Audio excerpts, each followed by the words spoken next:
Viral kisah bocah 10 tahun yang yatim piatu ditinggal wafat orang tua karena COVID-19 menuai sorotan Susi Pujiastuti. Mantan Menteri Kelautan dan Perikanan, Susi Pujiastuti langsung menangis dengar kisah pilu bocah asal Kampung Linggang Purworejo, Kabupaten Kutai Barat, Kalimantan Timur tersebut. Apalagi diketahui, sekarang Vino yang sekarang jadi anak yatim piatu itu sedang isolasi mandiri seorang diri di rumahnya. Mendengar kisah pilu Vino, Susi Pujiastuti mengaku sangat sedih dan prihatin dengan kondisi bocah kelas 3 SD tersebut.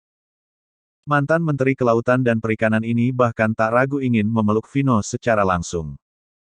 Andai dekat, saya ingin memeluknya, tulis Susi Pujiastuti, dilansir Tribun News Bogor, dari akun Twitter @susipujiastuti. Tak tinggal diam, Susi Pujiastuti kemudian meminta bantuan pada para netizen untuk memberitahukan lokasi rumah Vino.